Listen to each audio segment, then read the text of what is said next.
So here we are at Zandvoort, all set to go for race 2 here of the Prototype Cup. Germany, a 55-minute plus 1 lap race to come after a truncated race yesterday with 2 red flags and 3 safety car periods. Hopefully we're going to have a much more track activity today, but either way, the pairing that won the race yesterday will not care one jot about how they got there. Jan Marszalowski and his new teammate making his debut yesterday, Jasper Stixmer, getting the victory.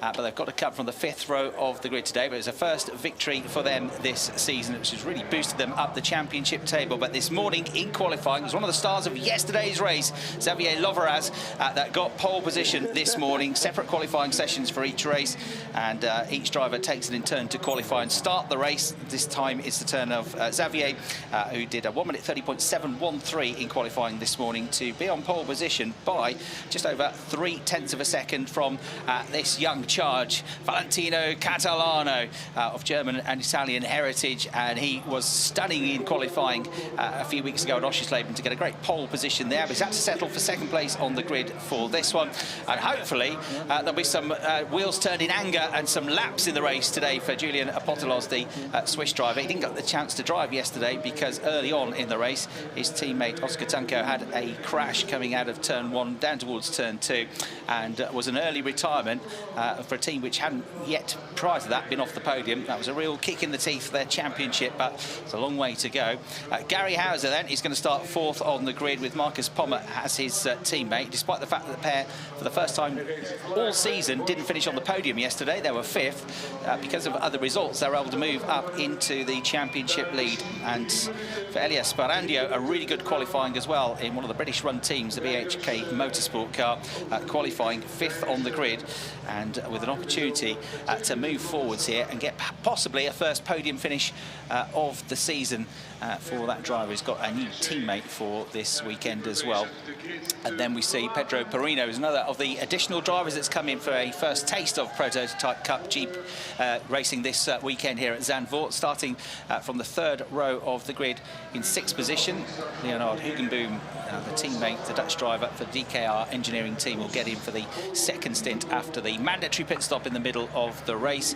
And it's Sebastian von Gartzen who's going to start the number 22 Conrad Motorsport car, which we saw having plenty of battles, having to defend hard yesterday inside the top 6 was his teammate Maximilian Hacklender in that 22 Conrad car. Conrad Motorsport with huge amounts of motorsport experience, not just in this type of racing, but in GT racing and in Porsches in particular. Gustavo Kirilia with a really good drive yesterday as well, the Brazilian, having to fend off the close attentions for a lot of the second half of the race of Xavier Loveraz, but the Brazilian did a great job, and Kirilia with a decent grid position here, but a bit of work to do in this one from the 4th row of the grid. Matthias Luton is going to start the number 9 Coronan Kempe Motorsport number 72 car. Thumbs up. It's been a bit of a wait for the drivers because they qualified really early this morning when it was much cooler as well. The air temperature is over 30 degrees now, and the track temperature is its hottest point this weekend at 43 degrees. There he is then on his home soil here, the Dutch driver Jasper Stixmer, who came into the race yesterday with a great pit stop from the team, went out just about in the lead of the race and actually managed to hold on to it then with the race stopped early, got the race victory. So on debut, getting a race victory, first victory for him, for the team as well, with his teammate Jan Marszalowski. So that pairing's working. They're a new driver combination for the weekend. Enzo Sconti, the American driver, is another of the new additions on the field. A record grid that we've got here this weekend in the 2nd season of this Prototype Cup Germany, with 18 cars lined up on the grid as the engines are now being fired up, ready to get into action for, as I say, 55 minutes plus 1 lap of racing. But what setup you had on the car, what pressures you ran on the tyres this morning, hours ago, well, the air temperature is 50% higher than it was when they were out here before 9 o'clock this morning qualifying, and the track temperature has pretty much doubled. So they are going to have to try to take that into consideration as well. So championship points-wise, with the results of yesterday's race, Gary Hauser and Marcus Pommer are up into the championship lead now on 92 points apiece, and they're going to start fourth on the grid for this race in the number 15 Racing Experience car. So they've got a 6-point lead now over the pair that were pointless yesterday, Julian Apostolos and Oscar Tunko, the Colombian driver, who've had two wins and 2 other podium finishes this year, but recorded their first non-podium finish of the season yesterday, and their first non-finish at all with that crash yesterday. And the car back out, though, happily today for both drivers, and with a decent grid position, starting third on the grid. So they're second in the championship, Apostolos and Tunko on 86 points, 6 behind Hauser and Pommer, and 5 ahead of Robin Rogalski and Valentino Catalano, the Polish and German driver pairing, who are on the front row of the grid for this one, with Valentino starting the race. And they're third in the championship now, with top 6 finishes in all the races so far. A win coming at Oschersleben a few weeks ago. They've had a second, a third, and 2 sixth-place finishes. So great consistency from that driver pairing as well. They'll be third in the championship, and there's a bit of a gap back to Gustavo Kiria and Nico Gola, who are in 4th place in the championship, but on 56 points, so quite a way behind the top 3 in the overall points standings. We have a junior category as well for the younger drivers in the field, and a trophy category for the bronze drivers. Wolfgang Peyer is the points leader, with Kevin Rorscheit, his teammate, just about those two lead the, or co-lead the trophy championship for bronze graded drivers, only 1 point ahead of Mark van der Snel, who's racing here in his home country and racing with his son Max van der Snel, who started the race well yesterday, but it all faded away from them with penalties. Van Ommen by Datalab lead the team's championship from Racing Experience, 102 points to 92. DKR Engineering got third in that standings on 82 points in the championship, and Valentino Catalano is the leader of the junior category with his teammate Robin Rogalski. They've got 96 points. Julian Apostolos has dropped to third on 90 points, with Max van der Snel on 76.5 points. So 55 minutes plus 1 lap of racing, and a mandatory pit stop between the 22nd and 32nd minute of the race. That can switch and change depending on the circumstances of the race, as we indeed saw yesterday. So the car's coming up ready to go racing for the second and final time this weekend. The white, turquoise and orange car on pole position of Xavier Loveraz, leading them through turn 14, named after the 2-time Indy 500 winner and the Dutch champion, Dutch star driver Arie Luyendyk, the Flying Dutchman. That bank turning there, which is so quick in these V8 powered LMP3 cars. Right, they're getting ready to go racing with Valentino Catalano on the outside. Chris Hartley here in the commentary box here at Zandvoort to talk you through the second race of the weekend as the Prototype Cup Germany gets underway, and it's a terrific start for Loveraz. He's going to easily be the race leader as they get down to turn 1 here. No dramas at all, fending off Catalano, and then Apostolos in second and third positions. Everybody safely making and squeezing their way through that first sequence of corners out of Tarzan, the right-hander, through the S-bend section on the lead down to this first of the bank turns at turn 3. The start is under investigation, it says. Apostolos, then Hauser, third and fourth where they started. Bit of side-by-side action just further back, though, coming out of turn 3 as they climb up the hill now. You can see all the bits of dead rubber that they're flicking up as well off the racing line. They go up over a crest at turn 6, downhill then into turn 7 here at Schleiwag, and then it corkscrews its way down to the flattest part of the course at turns 8 and 9. Turn 8, the Masters at right-hander. Turn 9, which does give some overtaking opportunities under braking, although it's quite bumpy on the way into that right-hander. Then they flick left through turn 10 onto the back straight, which is actually a curved straight.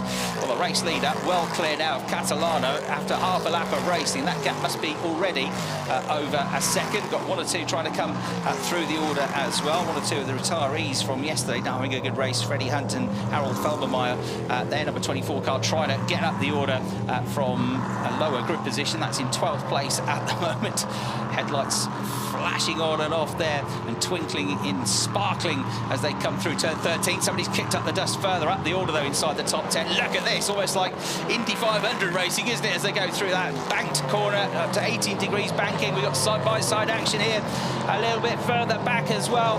Battles raging all of the way into turn 1. They're going 2 abreast here. Is there going to be a change of position? Maybe, maybe not. The Conrad car stuck on the outside line there. The number 8 car just ahead of them is Kirill Perino and Apostolos going side by side as well. Apostolos down the inside eventually gets the place from Perino to move up to 6th position, diving up the inside on the way into turn 3. And at the head of this 5-way battle, you've got the pink Muga Motorsport car of the Brazilian Kirill, who is in 5th place currently, but with everybody breathing down his neck, and the rest of the field ahead starting to get away. So Loveras is the leader after the first lap and a half. Catalano is second. Sporandio's had a really good start, up to 3rd place in the 35 car, with Hauser in 4th position. Here is a replay. Oh, hopping and skipping and dancing over the curbs and 4 wheels through the gravel trap here. A wild ride.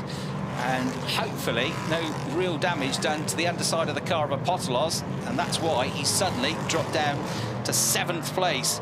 So losing traction, losing positions, and getting tyres and bodywork full of gravel there. It's not been a weekend to remember so far for the former championship leaders, Oscar Tunco and Julian Apostolos. But the car survives and remains there in 7th place, but having fallen down that group now, down the order to 7th place. So Kirill, Perino, Apostolos and Van Gotsen in that battle. Scionto up into 9th place, has gained 1. Luton down to 10th place, and Felbermeyer gained a place on the last lap as well, up into 11th position in the number 24 car. Danny Soufi looks like a non-starter, so had problems with that car yesterday. They weren't working on it earlier when I went into the paddock. I'm afraid Danny Soufi, the American driver, a non-starter. So 17 cars in the race. 3.3 second lead already for Loveras, so that is the fastest lap of the race he's just done as well, and really is absolutely flying. But he's under investigation for a jump start, so the race leader under investigation. They're going to look into that as we see this continued battle here for 5th place raging on. Van Gotsen in the 22 car all over the back of Kirill. Yesterday, his teammate in that 22 Conrad car, Hackländer, was having to defend, but this time, and it was in a similar queue, wasn't it, of 5 cars together on that occasion, but Kirill in the 8 car, holding on to that 5th place from Van Gotsen. Perino having slipped back to 7th place. Apostolos in 8th place, coming back into it now after that run through the gravel trap. And then you've got Scionti in that battle as well in 9th place, at the back of that quintet of cars, coming through the chicane at turns 11 and 12 then in this battle for 5th place. Kirill hanging on to the place for now, and more cars joining the queue as well. It seems it's going to be a 6-way battle for 5th place in the not too distant future. But the Brazilian driver, for now, looking like he's got it under control. Been racing in prototypes in Brazil since 2020, so knows these types of cars. He's a former Brazilian endurance champion. And Van Gotsen is his biggest rival now, the Conrad car. He got ahead of the 78 car of the Portuguese, Pedro Perino, to be leading that charge. 4 cars, nearly 5, and possibly 6 in the not too distant future on the attack. Mark van der Sneller's lost a place on that lap, down to 16th position. Konstantin Scholl, the young Austrian, former European Rotax Max karting star, has moved up into 13th place and gained a place, getting ahead of the number 70 of Krohn. Meanwhile, the race leader 3.8 seconds clear, and has just done the absolute best first sector of the race as well. Trying to get away as much as he can in case he gets a penalty. Still under investigation, Xavier Loveras, for this jump start. The former Spanish F4 and GT4 racer leading the race, but with a bit of a query over this start. Right, here's a replay of the start then. Now they're looking at the fact that he's going too early before the line and out of sequence with everybody else. He and the team, I'm sure, will argue the case, well, everybody should have kept up with me. But has he gone too soon there? That is what the stewards are looking at, and that's the decision. They are currently deliberating whether to give a penalty to Xavier Loveras, the race leader. So for now, all he can do is drive as quickly as he can and pull as big a gap as he can. He set the absolute best first sector, absolute best second sector, and that's the second lap running. He set the fastest lap of the race, 1 minute 33.873 seconds in the number 5 machine. It started on pole position, the Van Ommen by Datalab car. It's the team that lead the team's championship, but lost the lead of the Drivers' Championship yesterday, were Potolos and Tunco, who are now down in 8th place with the Potolos. All of the drivers have just set their best laps of the race so far. So in the window, the tyres working perfectly. The fuel load starting to come down now as well. There's the run and the rise uphill through turns 5 and 6. Really is a steep climb through there. You flick left and right. It's a downhill run into that left-hander as well after you go uphill. And a jump start penalty coming the way of the race leader. So a 5-second time penalty. Well, at the moment, he's 4.5 seconds up the road. So that would drop him currently to 2nd place, but only just behind Valentino Catalano. So you get the sense that the team has been on the radio to Xavier and said, look, you might get a penalty here for a jump start, so just go for it. Push, push, push. Qualifying type laps, get away from them. And even if you get a penalty, you might be okay then. And also under investigation now for being out of position on the grid. And that's the number 72 car, Matthias Luton, currently running in 10th place in the race. So they're being looked at now as well. Matthias Luton and his teammate Laurence Heur had a good result yesterday in 4th place. Been on the podium at the start of the season as well at Hockenheim, and they are currently running 7th in the championship, 10th in the race, and under investigation. So the fastest driver on track is Lovraz, who is now 5.2 seconds clear. So he's just set the 3rd consecutive fastest lap of the race. Might be the 4th, actually. He's flying. And even with a 5-second penalty now, he's still been the leader of the race because he's 5.2 clear of the 77 car of Valentino Catalano. Yes, Barandio is a further 3 seconds adrift, number 35 in 3rd place. Gary Hauser is there in 4th with former German Formula 3 champion and FIA Formula 2 star Marcus Palmer to get in, and a 5-second penalty indeed is coming the way of Matthias Luton in 10th place, which as it stands would drop him behind Falbermeyer, Stixmer, Scholl, and that's it. He'd lose 3 places, so a net 13th it would be from the current 10th position on track as it stands.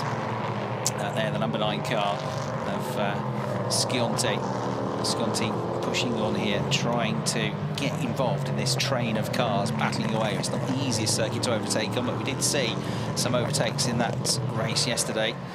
Enzo Scionti, just 18 years of age, from Houston in Texas. Single-seater background in Formula 4 and Formula Regional Europe racing, but looking good here in prototypes.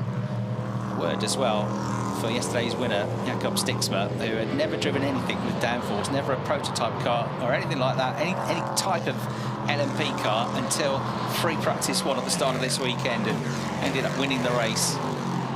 Good effort in the pits as well by the team. They did everything accurately, and a great end to the first stint, the interrupted first stint with a red flag by his teammate Jan Marszalowski, who gained several positions before pitting fairly late on in the pit window. They got out just in front of a raging battle that was going on for 2nd, 3rd and 4th positions, which very much involved Xavier Lovraz and the driver that's in 5th place at the moment in the pink Muka Motorsport BWT car, Kirila, who managed to fend him off, the Brazilian. Did a really good job of doing that, did Gustav.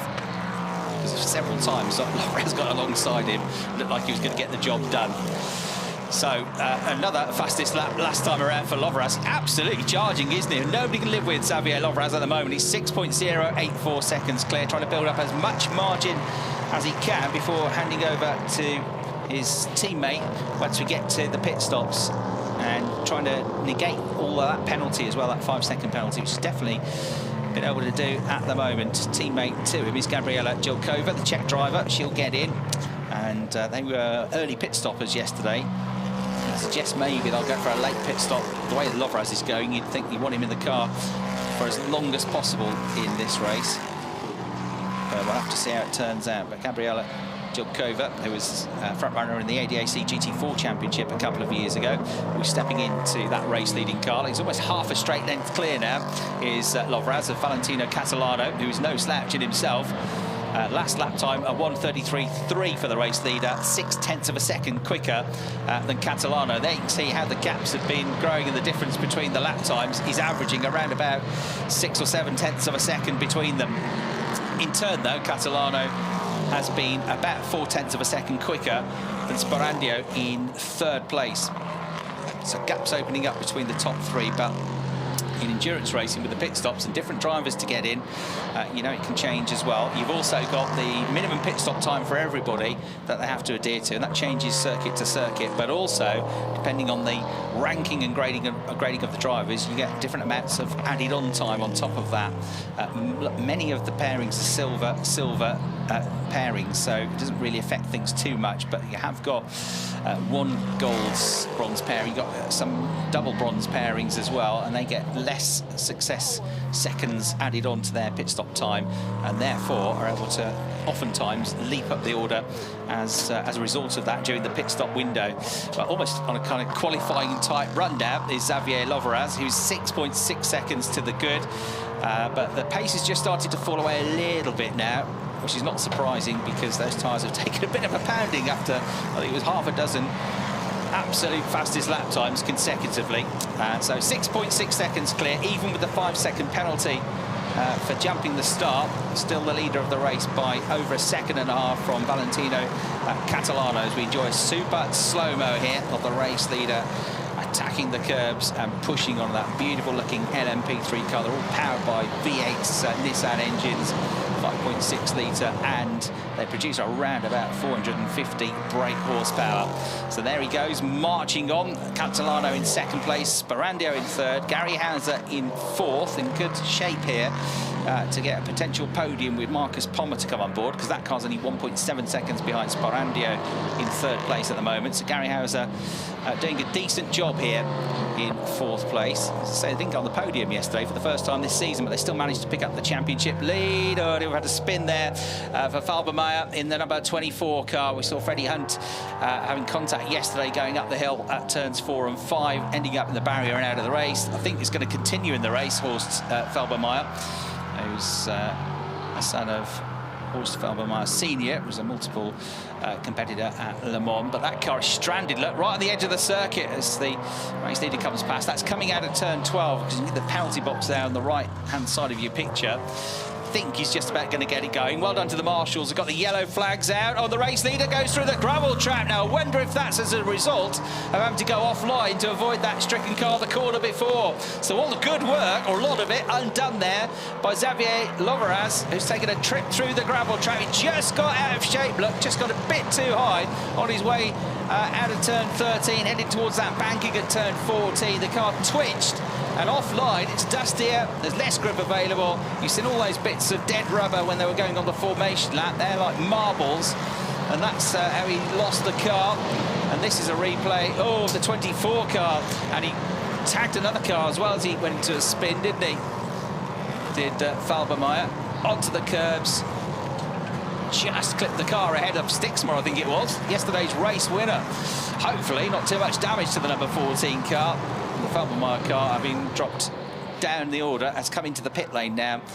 And so Reiter Engineering assessing whether or not they can get him back into the race. And it looks like they might do. Yeah, he's about to rejoin. And confirmation of the gap then from first to second, having grown that gap to 6.6 seconds. With that trip through the gravel trap, Loveraz is now only 1.9 seconds clear, and he's got a 5-second penalty, remember, from the start. So he's down to second place. He's not. He's far enough away from Sporandio to not lose that position. And yeah, with damage to the side of the car, yesterday's race winner into the pits, Jasper Stixmer. He just was in the wrong place at the wrong time there. Just got clipped as Falbermeyer went on the curbs and shot into the side of him. And that's really unfortunate. So damage to the right side of the car.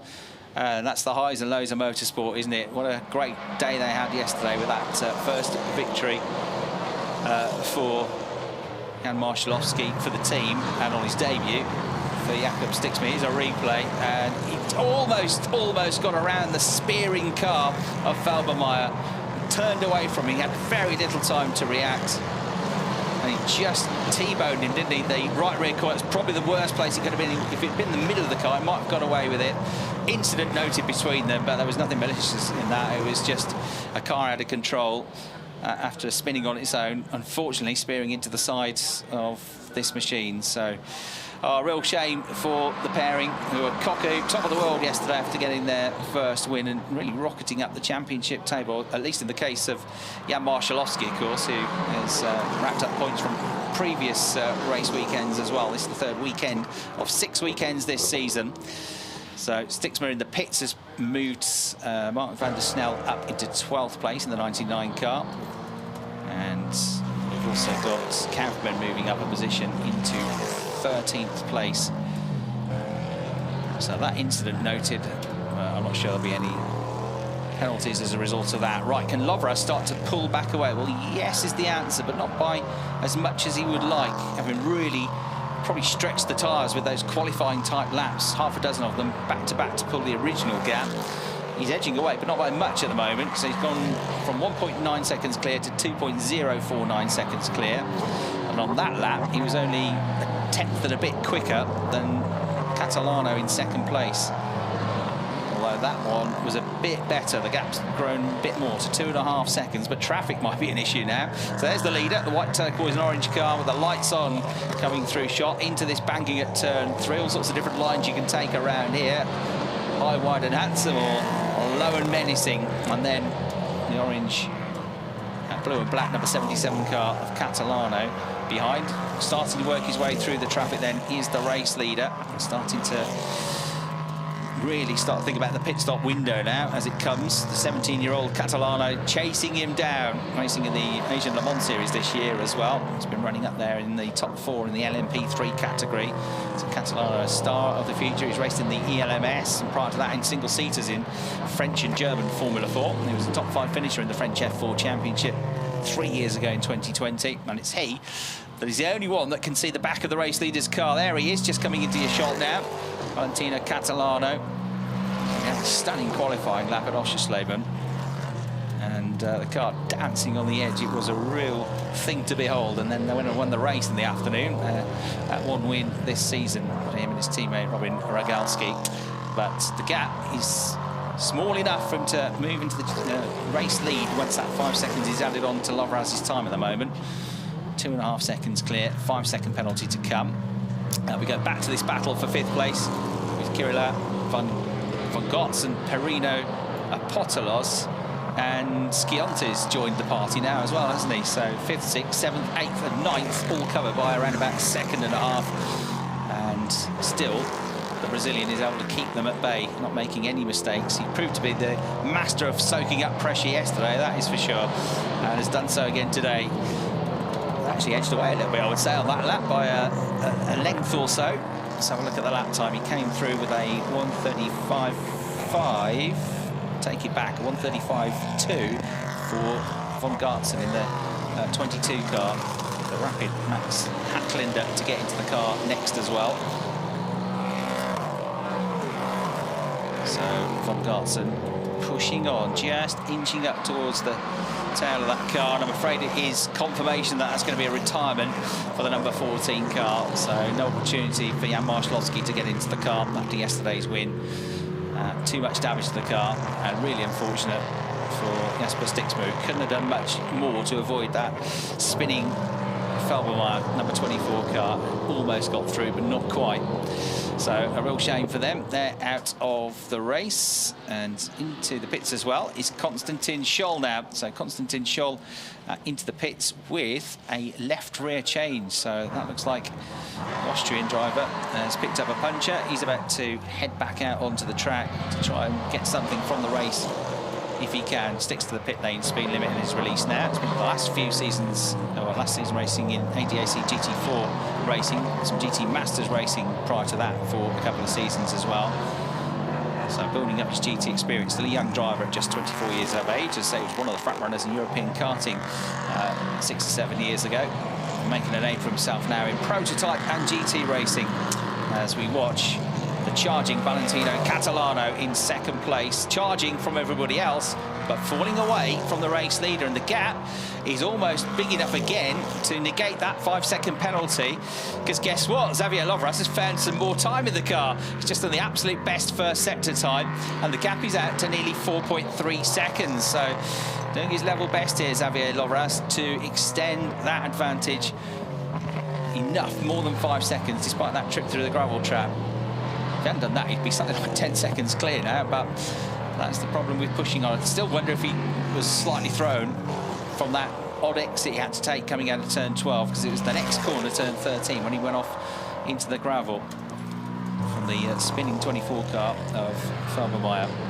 So here is Catalano. As I say, they have had a race win last time out at Oschersleben. They're third in the championship. They're only 5 points behind Apostolos and Tunko, who are currently back in 8th place. And Tunko to get into the car after his crash yesterday, the Colombian. And they've had a win, a second, a third, and 2 6th-place finishes. Really good first half of the season, and they're on course for another podium finish here. Lovras and his teammate Jokovic, by the way, getting their first pole position of the season. They didn't start as a pairing. They came together at Oschersleben as a driver pairing. They're on the front row of the grid there, but as the pit window now opens, they've got that first pole position, and they've, on the track at least, got the lead of the race. 1:33.4 for the leader versus Catalano's 1:33.6. The gap's out to 4.4 seconds. As drivers start to go into the pits now, Gary Hauser has come in, the first of the real front runners to come in. Kirila has come into the pits also to swap hands from that lead 6. It was 5th place von Gartzen, who was right behind him, has come in. Perino, Apostolos and Luton have all come in, and Luton, remember, has also got a 5-second penalty on the number 72 car, so we'll stick to the minimum pit stop time. Marcus Pommer gets into the racing experience at Ducan. They've been in the top 5 in all the races so far this season, with a win and 4 podium finishes. Max Hecklinder will get into the Conrad car, replacing Sebastian von Gartzen. They're 2 silver-paired drivers. Marcus Pommer and Gary Hauser are both silver-paired drivers as well, so they get the same amount of added-on time. And so Scionti is going to move up to 4th place in the race, temporarily at least, with everybody around Enzo Scionti coming into the pits, including that number 6 car there of Apostolos and Tunko, the former championship leaders, who are now down to 2nd in the points. Meanwhile, Xavier Lovras, who gave us all that entertainment in the race yesterday, all over the back of Kirill for lap after lap after lap, trying to find a way through, getting alongside, putting the pressure on, never quite able to do it though in that battle for podium position. But over the crest he comes, and through the first sector again, pulling away by 1/2 tenth.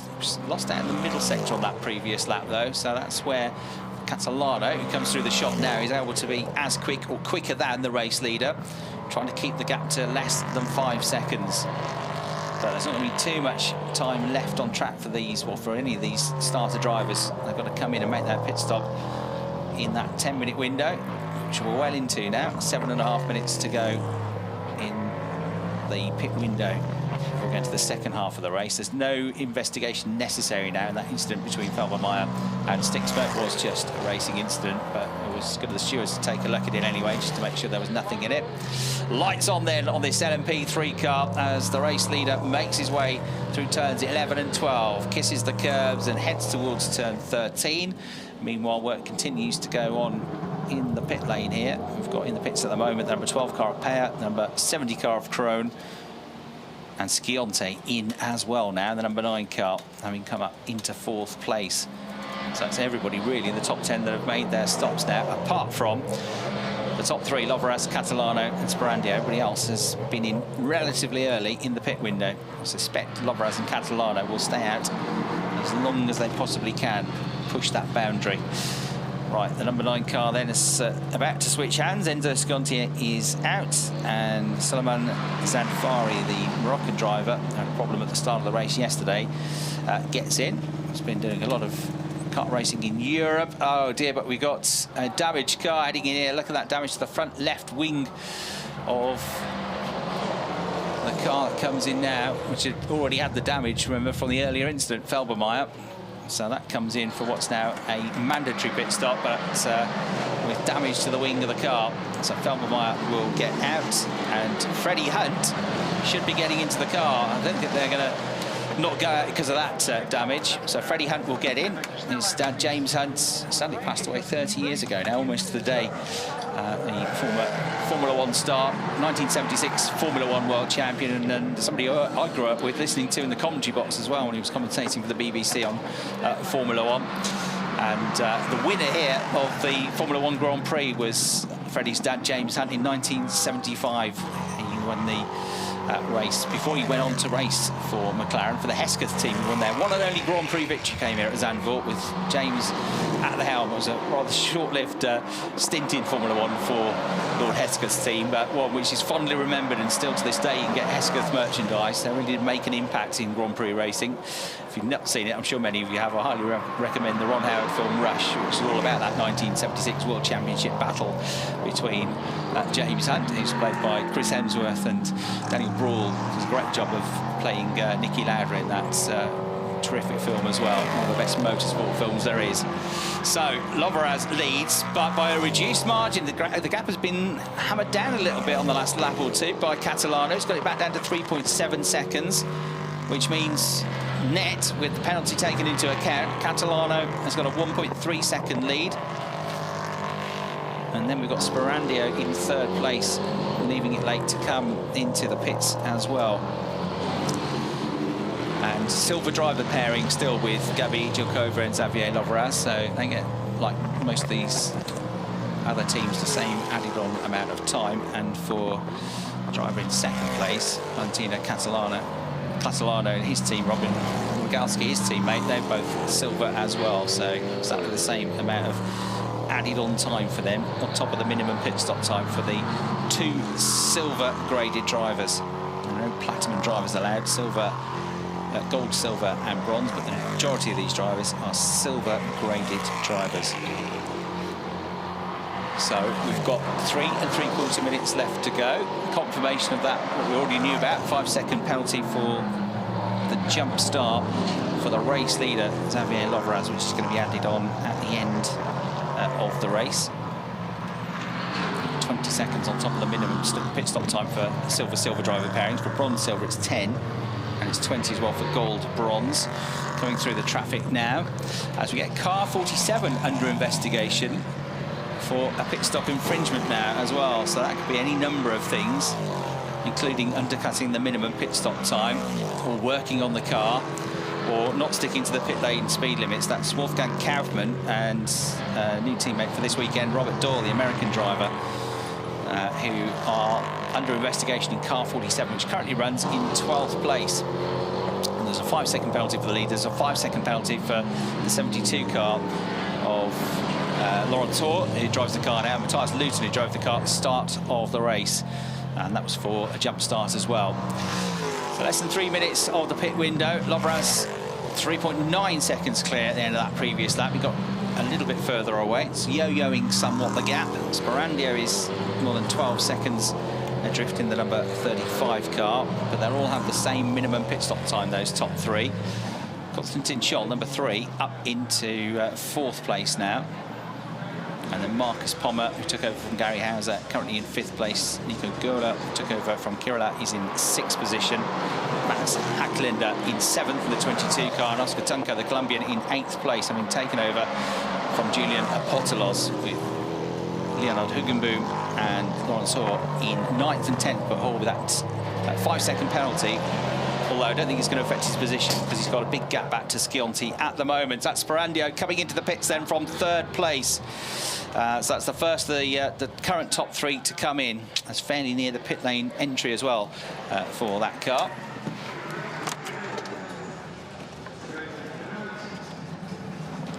So Elia Sperandio gets out, and Alex Cascatao, his new teammate for the weekend, gets in. Beautiful livery on that number 35 BHK Motorsport machine. It's one of the Ligiers in the field. You've got Ligier's Ginettas. Ginetta made the first LMP3 car back in 2015, and most of the field are Ducan cars. The this championship, which is jointly run and organised by the ADAC, the German motorsport governing body, and also by Creventic, who are experts in running long-distance races, including many 24-hour races around the world.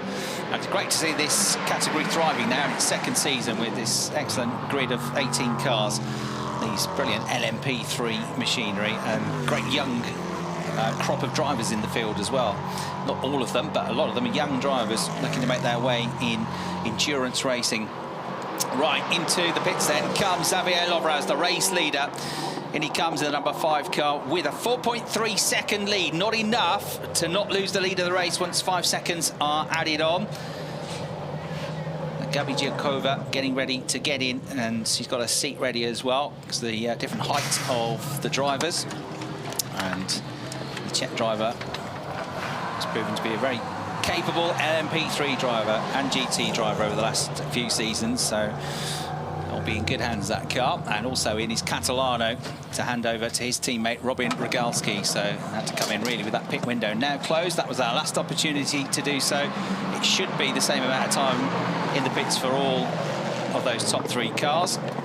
Marcus Pommer has come across the start-finish line up to 4th place because he's now got ahead of the number 3 car, which was driven by Konstantin Scholl. He's now driven by Dino Steiner, and Gurla and Hecklander and Tunker have all gone past as well in 5th, 6th and 7th positions, with Leonard Hugenboom in 8th position as it stands. They've got to go around again, though, to get ahead of these two. It'll be interesting to see how close Cascatau is to them as well, the number 35 car.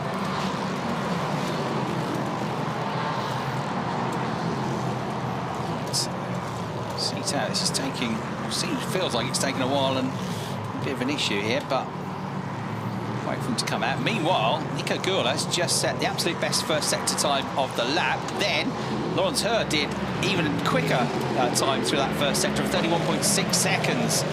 So some quick drivers in now pushing on. So it feels like a sticky pit stop this for the 35 car. It's Cascatau put into the car now, seat belted up, make sure they get to that minimum pit stop time as close to it as they can without going underneath it. So the bodywork cut out there over the rear tyre, and the front tyre of the bodywork playing over the car. Out goes Jilkova. Should still be ahead of Catalano. Just under 4.5 seconds between the two cars when they came into the pits. So Jilkova should still be the race leader, if at all possible. And Tino Catalano was doing all the pursuing in the first half of that race of Xavier Lovraz. Lovraz, though, with that penalty and that trip through the gravel trap. But both of those young drivers pushing on, weren't they? A long way clear of the 3rd place car. So Jilkova getting up to speed. I just feel like it's difficult when you're the 2nd driver in, because you've got to get straight into the heat of the battle as the start driver, get a bit of build-up, a bit of time to get their heads into it, don't they? With the whole start procedure, sitting on the grid and then the rolling lap. But for those drivers coming in 2nd, you've got no time to get yourself up to speed. You are straight down to business. So Jilkova in the number 5 car, making her way into turn 13. Is out of turn 12, looking at the tracking map, comes the 77 car, which means Robin Rogalski is still going to be about 5 seconds or so behind, I reckon, as we get a replay of the number 6 car of Oscar Tunko making a good move on the 22 car of Max Hacklander, that then goes way up high and wide, gets out of shape and almost gets collected then by Hugenboom and Hur. So that was close. Just got the back end out of shape, wrestled it, oversteered, and almost got collected as we got Nico Gurla in a spin as well on the exit to turn 12. That's proven to be a bit of a crisis point at turn 12 and 13 today, and he's got the car off the track, but only half off the track, and it looks like it's beached and stalled. So Nico Gurla in the BWT Muka Motorsport Deccan selects reverse gear, hopes that nobody's coming flat out of the turn. The yellow flags are waving anyway. Car 47, as it was already under investigation for a pit stop infringement, and here it was. He was high and wide trying to get through the traffic and span the car, and then if he didn't get collected by Marcus Pommer, he very nearly did. Another car on the inside trying to avoid him as well. Could have been a lot worse, that, but everybody was delayed in all of that. But they should all be able to continue on, I think, without too much damage. But Nico Gurla, with that, has dropped down to 11th place, way out of the top 10. And Hacklander, we saw his moment at turn 3 as well. That dropped him down to 8th place. So Jilkova, number 5, leads. 77, still shown as Catalano on the screen. It should be Robin Rogalski in the car now in 2nd place. Cascatao, number 35, in 3rd. So the same top 3 as they were. The gap from 1st to 2nd is 5.27 seconds. So Jilkova, he's just far enough ahead to still be the leader once the 5 seconds are added on, but has got to keep that gap over 5 seconds. Marcus Pommer, the joint championship leader with his teammate Gary Hauser, 4th place, number 15. Oscar Tunko up to 5th place. Leonard Hugenboom, number 78, on his debut, in 6th. Laurence Her, number 72, in 7th place, but that car has got a 5-second penalty as well, which would drop it then behind the 22 car of Max Hecklander once the times are corrected at the end of the race, to 8th place. 9th is Sconti, number 9. 10th is number 99, Max van der Snel, whose dad Mark started the race. And then we've got Wolfgang Kaufmann, 11th, number 47, but that car's under investigation for a pit stop infringement after his spin at turn 12. Number 8, Nico Gurla, is down to 12th place. And then we've got number 70 in 13th, El Bakker. 14th, number 3, Steiner. 15th, number 24, Hunt, who was a winner at the Nürburgring last year. And 16th is Kevin Rorschach, number 12. We've lost number 14, Jakob Stixmer and Jan Marszalowski, yesterday's winners, after they were very unfortunately collected by a spinning number 24 car of Horst Feldmeier after his span coming out of turn 12. And Danny Sufi was a non-starter in the race. Right, pit stop infringements under investigation as well for 2 other cars now.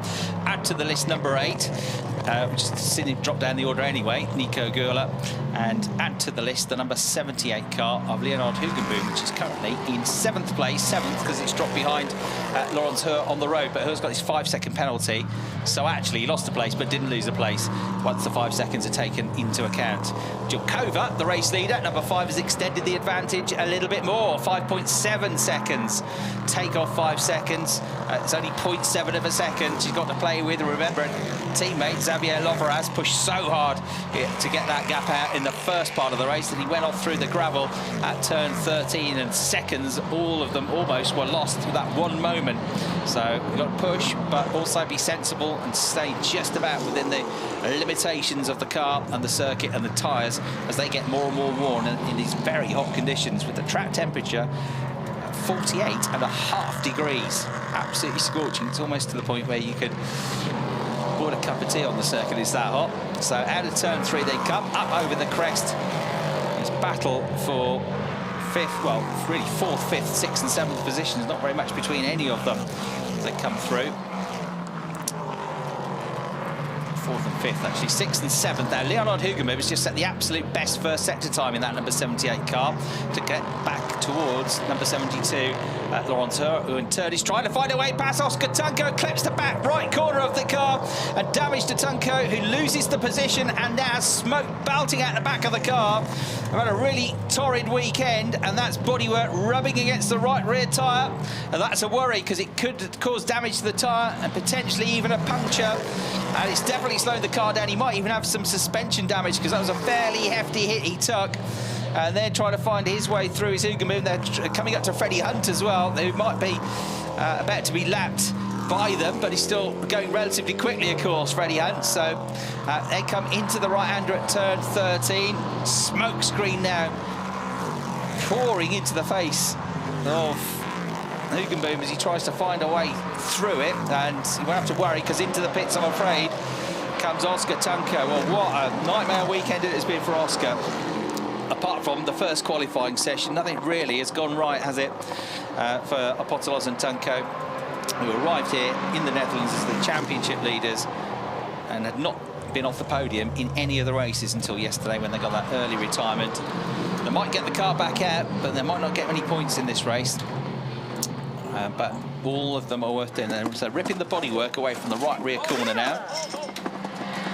And just that, to check the tyre, make sure that's okay as well. They might replace it, actually. They're going to replace it just to be safe. You might have already reported that it was going down with a slow puncture potentially. See when they get the tyre off what it looks like. But a new Michelin is ready to get put on. Julian Pottelos there watching on to the right. Oh, drive-through penalties coming then for those cars that were under investigation. Cars 8, 9, 47 and 78. So car 8, Nico Gurla, who's in 11th after his spin. Car 9 in 9th place, Zanfari. Also then 47, the Kaufman car. And 78, wasn't it, Hugenboom, who's in 6th place, which is a net 5th once Her's penalty is taken into account. So a real shame for Leonard Hugenboom. It's going to be a benefit to Max Hecklander. That wild ride through turn 3 a few laps ago will get another position back as a result of that. Here's a replay of the moment then, as he tried to cover off the line. Down the inside went Laurenceau, but not without clipping the right rear corner of Oscar Tunko's car. And there, the smoke coming from the back as the misshapen bodywork rubbed against the right rear Michelin and ultimately caused enough damage to bring the car into the pit lane. So a weekend to forget for the pair here at Zandvoort, but still half the season to come with 3 more weekends at the Norris Ring in 2 weeks' time. Back here in Holland and Assen for the penultimate weekend of the season, then at the Nürburgring for what will be the 11th and 12th rounds of the 2nd season of the championship. The car in the pits looks like it's going no further, I'm afraid. What a horrible weekend they've had. So they are out. No more points will be scored. And remember, Robin Rogalski and Valentino Catalano only 5 points behind the pair of them. The timing screen is to be believed. Catalano is double stinted in doing this race on his own, because he's still shown as the driver, although he started the race. 6.8 seconds behind Djokovic now. So Gabi has extended the advantage still further. 7.5 seconds as they come across the line. The other side of the pit wall to this stricken car. And look at what now? Really Hunt getting out wide, I think. Yep, and taking a run through the gravel trap through turn 7. It was a wild ride. He kept his foot in, got the car out of the gravel trap and back on without looking too dramatic and without losing too much time.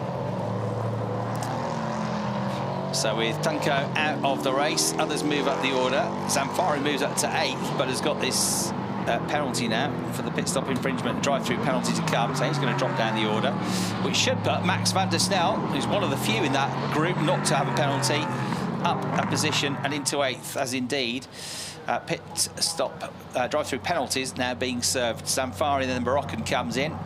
He's got raced with great success in Switzerland and Italy in the international karting championships, and the karting champion comes in. His debut weekend has been pretty tough after that problem with the car at the start of the race yesterday.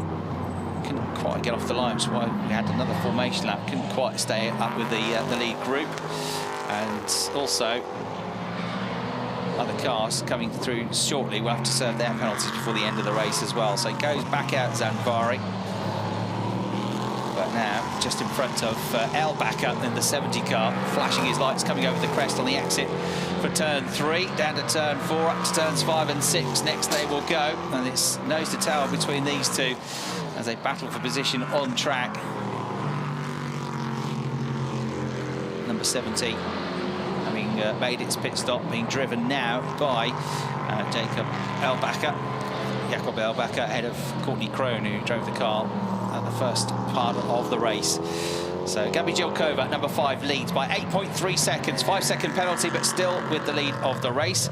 Lawrence Hurd is going to get a drive-through penalty for causing a collision. That's for going into the back of Oscar Tunko. So Lawrence Hurd has already got a 5-second penalty for what his teammate did at the start of the race, being out of position at the start, jumping the start when Matthias Luton was behind the wheel, and now is his teammate that's picked up another penalty, and this is a more severe one, a drive-through penalty that is going to drop Lawrence Hall out of the running. So Max Hecklander is going to move into 5th place in the 22 car. The 78 car of Perino is going to serve a drive-through penalty, so won't move up ultimately to 6th place. That will be when it all settles down, Max van der Snel moving up into 6th place. So Max and Mark van der Snel, of course, here for really good result for father and son pairing. They've had one 5th place finish this year already, so with their second top 6 finish of the season so far for both of them. Once it all settles down, we're into the final 10 minutes of the race now. A note on the screen says car 77 switch driver ID. It's still shown as Valentino Catalano.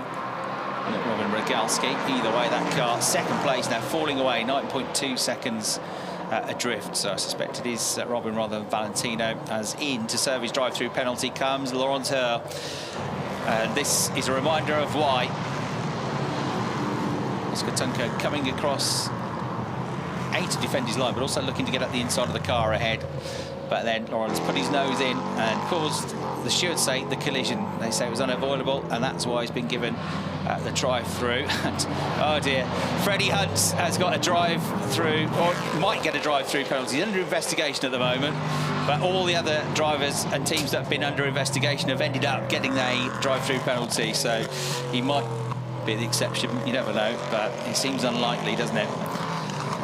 So number 5, Jilkova leads, 9.9 seconds clear. We think it's Robin Rogalski in the car, in the 77 machine. It is just on the timing screen that it's wrong. On your graphic, it is shown correctly as Robin Rogalski, but on the timing screen, they have not switched the driver ID. And then Cascatau on his debut in 3rd place, on for a podium. Pommer in 4th place, on to extend the championship lead that he and Gary Hauser picked up yesterday. So for 4th place, they will score 13 points. They will move on to 105 points. Potolos and Tunko are not going to score any points, and Rogalski and Catalano in 2nd place are going to get 20 points. They'll move on to 101. So I reckon it'll be 105 points for Hauser and Pommer, 101 points for Catalano and Rogalski, and then staying on 86 points with 0 scored this weekend and dropping to 3rd in the championship are Potolos and Tunko. Julian Gerler are not going to score many points in this race either, with their penalty that they picked up. Car down in 11th place at the moment. So Hacklender up into 5th place now in the 22 car. It's just on a 1 minute 34.079, which was considerably quicker than Marcus Pommer, actually. Trouble is, he's 12 seconds behind him. Pommer, though, he's only 0.7 of a second adrift of the third place car of number 35, Cascatau. So that gap, one worth watching, the battle for the final podium position. Cascatau has replaced Lucas Moron this weekend. Alex Cascatau looking to get a podium finish. His teammate Elias Barandio did the first half of the race, but only 0.7 of a second clear of the number 15 car of Marcus Pommer. Does Marcus, with all of his vast experience, think, well, I want the podium, but I also don't want to lose points by taking a risk, and every overtake brings with it risk. It's a risk reward. Is it worth it for the extra points that you'll get for 3rd place when you're already going to be the championship leader? Or do you think you get to the end of the season, oh, I lost the championship by a couple of points, I wish I'd tried that move back at Zandvoort? So 50-50, but Marcus is a hugely experienced driver, and if an opportunity arises, he'll go for it. But if it's only a half chance, I suspect he won't put the car and the position and the points at risk. Settle for 4th place. Hard thing for a racing driver to do. It's almost the worst position to be in 4th, because you're almost having the glory of the podium and not quite there. But points are the thing at the end of the day, the most valuable quantity rather than silverware. Gabi Jilkova leading by 11.3 seconds now, doing a great job. 1 minute 33.964 last time around. Laurent Heur, who's fired up after that penalty, has gone out and set the fastest lap of the race in the 72 car in 6th place, 133.014. They've still got 5-second penalty to add on to the time of the car, though. It's 10.3 behind Hacklender, and yeah, 5.2 in front of Hugenboom. So at least he's going to get 6th place here. Look at this. Pommer getting ever closer to the tail of Cascatau as they battle for 3rd and 4th positions. Nearly nose to tail now. Flashing the headlights is Marcus Pommer. He's not quite close enough to attack as yet, but he's definitely getting there, isn't he? As they drop down into the chicane, right through turn 11, left through turn 12.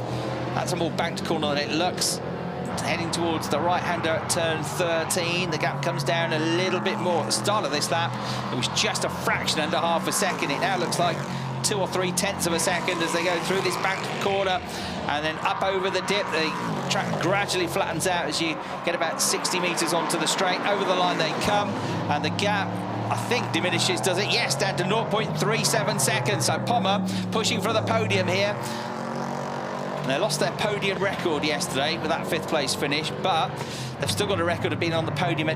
But is it worth the risk to go from 4th to 3rd when you are about to extend your championship lead? I say extend the championship lead. Extend the championship lead over Tunco and Apostolos. But, of course, they are losing points to Catalano and Robin Rogalski. Robin now behind the wheel of that 2nd place car. We're about to move up to be their nearest challengers and 2nd in the championship. Fastest lap last time around again for Lawrence Herr, and it was 2 tenths quicker on that lap than Max Hacklander. He's got the gap down to 9 seconds, but it's really 14 seconds once the penalty is taken into account. That's a bit dusty. Somebody's had a moment just in front of the pair of them, I would suggest. And the racing experience cars that's at the moment, that's coming up to be lapped. Coming into the chicane next then. Got past the car and the gap has come down still further. Flashing the headlights, pushing on here is number 15, Marcus Pommer, trying to put and pile the pressure onto the 35 car, Alex Cascatauber. The driver of the Ligier is hanging on for dear life through turn 14. Another lap ticked off in this 55-minute plus 1 lap race. Showing his nose, but not really attempting a move down into Tarzan. Here comes Marcus Pommer. A corner which, it's fabled, is named after a local who, when the track was being turned into a permanent track, having started life as a street circuit, they couldn't build it because he had an allotment in the way. And it was only if he sold it that they could build that corner. He said, well, you can have it as long as you name a corner after me. He was nicknamed Tarzan, and that's where the name of Turn 1 came from all those years ago when the circuit was turned into a permanent racetrack in the 1940s. First hosted Formula 1 Grand Prix in 1955. Manuel Fangio won that one for Mercedes on the way to his 3rd championship title. And of course has hosted many top international races here, part of the DTM weekend. First time the DTM have been here for 5 years. And they've given us some great action as well on track. The Prototype Cup Germany, though, approaching the end of the first half of the season. This is the 6th of 12 races. Jurkova looks like she's on course for her first victory in the championship. Likewise, teammate Xavier Loveras. Catalano and Rogalski on for another solid podium finish and to move up to 2nd in the championship. But can we get Cascato and Sporandio home for a podium finish?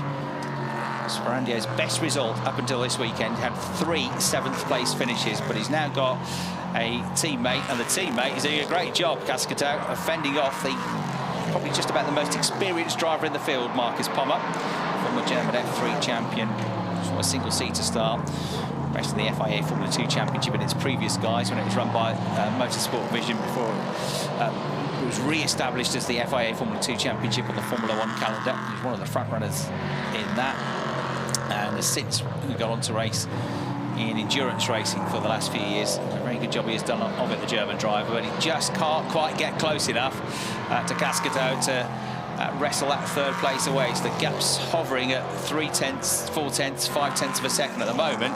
It feels a bit bigger than it was at the start of the lap, although it changes and ebbs and flows as they make their way down into turn 7 now, clipping the inside curb. These cars looking absolutely fantastic. There's great liveries on these cars as well. A beautiful roar of the V8 engine. Absolute rocket ships around this circuit here at Zandvoort. The quickest things on track this weekend, that is for sure. As rounding the left-hander at turn 10 comes Cascatau, but with Pommer a bit close. You've also got traffic to consider as well, but they're not far away from home now. The last lap board is being held out for the race leader. Gabi Jilkova comes over the line. 34 laps in the books. 5-second penalty to be added on, but it doesn't matter because she's going to be well clear of Robin Rogalski when he comes over the line as well. Something like 10 seconds, no, 15 seconds it is now, so make it 10. or so once the penalty is taken into account. Cascatau still fending off Pommer as they're about to go over the start-finish line now. They're coming up to lap Wolfgang Kaufmann's 47 car, and that might happen either at turn 1 or on the way out of turn 1. So that will be the last challenge, really. The race leader heading into turn 7, just coming into Rob Schlottermacher corner at turn 5 is Robin Rogalski in second place. So almost cruising home now for Gabriela Jelkova. And Xavier Loveraz will be headed for the pit wall, I imagine, in a moment with the rest of the team to cheer Jelkova home to see the first victory for her. She's doing well in the championship as well, moving up the order considerably this weekend into the top 6 after yesterday's result. Had a podium and a 4th and 2 other top 6 finishes, but a first win beckons almost there now on this final lap of the race. 15.197 seconds clear at the start of the lap. Cruise control through the final right-hander at turn 14. The checkered flag awaits. Gabriela Jelkova comes through, takes the checkered flag, and is a race winner here in the Prototype Cup Germany, along with teammate Xavier Loveraz. Second place is going to go to Robin Rogalski as he comes through, flashes the lights. Another podium for Robin and Valentino, and I reckon up to second place in the championship, just 4 points adrift of Pommer and Hauser now, who are going to finish in 4th place, because here comes Alex Cascatau. Cascatau comes out of the last corner. There's the checkered flag, and there's a podium finish on debut for Cascatau. Terrific stuff from him. And from Elias Barandia at the start of the race as well. Pommer in 4th place, and Gary Hauser, though, will be at the halfway stage of the year the championship leaders with that 4th place finish to add to the 5th yesterday. It's not their best weekend of the year so far, but relative to the others, it's been very useful points-wise. 5th place is going to go across the line to Hacklender, and Lawrence Hur, charging as he was at the end of the race with the 5-second penalty. In 6th place it will be 8 seconds clear of Hugenboom, so the penalty won't change the top 6 position. Max van der Snel in 8th place, 9th place Zamfari number 9, and 10th number 70 Jakob Elbacker. So enjoying the cool drive home now to what's going to be a pretty ecstatic welcome from the team. We've got the top trophy bronze class driver as well that will be up onto the podium, and that will be, I think, Mark van der Snel, who was with his son Max in 8th place. Wolfgang Payer and Kevin Rorschach were back in 15th place. The trophy drivers, the bronze category drivers. Dino Steiner was 13th. Matthias Luton, of course, was, despite the penalty, up there in the top 6. So Matthias Luton as the top bronze class driver. And great joy and reactions and emotions and just pure happiness down there from Xavier Loveraz in the pit lane. Great camera angle that, as they work their way through the banking towards the pit lane and ultimately towards the final podium celebrations of the weekend here. Confirmation of the results then. Once that 5 seconds was added on, Jelkova and Loveraz won by 11.3 seconds from Rogalski and Catalano. Cascatau and Sporandio in 3rd place, and then Pommer and Hauser in 4th position. They see the rest of the results. Hacklender and von Gartzen, who started the race, were 5th, and Lawrence Hur and Matthias Luton, who will be the best placed trophy driver, rounded out the top 6. Fastest lap of the race, I think, went to Lawrence Hur with a 132.7 as Gabriela Jelkova gets out of the car. The bright yellow helmet on there. Great job by the team in the preparation of the car as well. Xavier Loveraz there to the right of the picture, enjoying the celebrations. Great reaction down there as well. Very good job, I heard those words. That was great from Alex Cascatau, wasn't it, on his debut in the championship, to be on the podium. Fantastic. So Cascatau and Elias Barandio celebrate their podium finish here at the end of a hot race, a hot weekend of action. And there is Robin Rogalski getting out of the 2nd place car. Congratulates Gabriela Jelkova. and Xavier Loveraz goes over to his team, where Valentino Catalano will be awaiting him as well. So all joy and celebrations down there.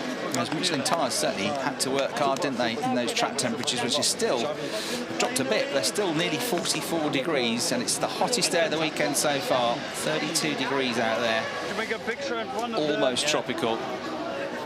So Xavier Loveraz being beckoned over for a photo before he makes his way up onto the podium. So there you go, as I said, 4 points at the top of the championship. Gary Hauser and Marcus Pommer are there, but only just at the halfway stage ahead of Catalano and Rogalski. 0 points scored this weekend for Tunko and Apostolos. They're third now on 86 points. And up to fourth place with that result, Gabriela Jilkova, of course, a teammate. Was not involved as her teammate at the start of the year, which is why Xavier Loveraz is not up there in fourth place as well. So Alex Cascatau and Elias Barandio pick up a podium finish here in race 2 at Zandvoort. Whoop, almost off the barrier was the Magpie. Got grip and traction at the last time the traction control came on. Rogalski and Catalano, another solid result. They are the consistent pairing of the season so far, aren't they? 1 race win, but multiple podiums this season, and never out of the top 6. And then a race victory, a first taste of the top step of the podium. Great job done by Gabriela Jilkova in that second half of the race to pull away from Robin Rogalski. And Xavier Loveraz was a star yesterday, giving us all the entertainment in the race, and gave us all the entertainment when he knew he got that penalty. He put in, what was it, 6 consecutive, I think, fastest lap times, pulled away, then pushed a bit too hard, went through the gravel trap, lost most of the seconds he gained, and then pulled away again. Not quite enough to negate the 5-second penalty, but then you needn't have worried, because Jilkova, within a lap or so, had got more than 5 seconds clear, and they were on their way to a first victory. And a great pairing this is proving to be. Great to see the 2 drivers embracing at the end of the race as well. The Spaniard and the Czech driver will now, after a bit of refreshment, hopefully they've all been given a bottle of water, because it was hot work out there for those drivers, will have to climb the stairs and make their way up onto the podium. As I say, we've got 3 weekends to come in the championship, and they've not got much break between rounds 3 and 4. It's in just 2 weeks' time that we'll be heading to the Norris Ring for the 4th weekend of the season, and a great circuit around the streets of Nuremberg. However, it's trepidation awaits, doesn't it? Because there are also a lot of potential pitfalls around any street circuit, so one that you want to get through and survive. And then go to Assen after a summer break. They'll be back in action at the start of September for the penultimate weekend of the season.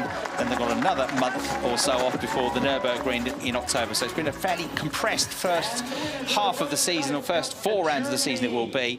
And then it all calms down a bit of time for reflection before they get to the final 2 events of the second season of this championship. There is Gabi Jilkova and Xavier Loveraz there, making their way up onto the top step of the podium for the first time in the Prototype Cup Germany.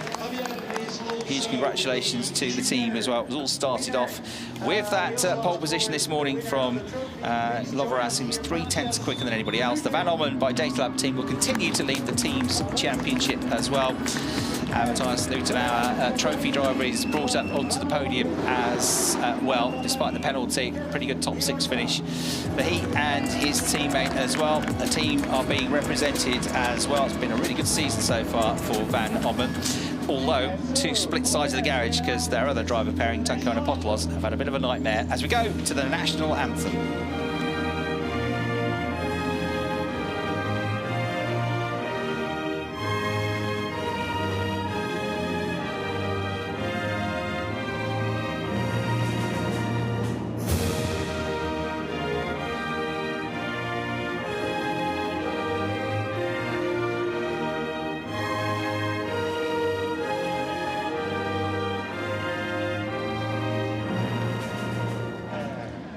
So the German national anthem plays for the winning team, who will be represented up there as well.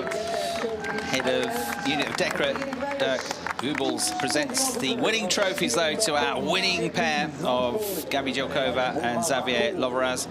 And then we get the second place trophies presented to Robin Regalski and Valentina Catalano, who have been stars of the first half of this championship season.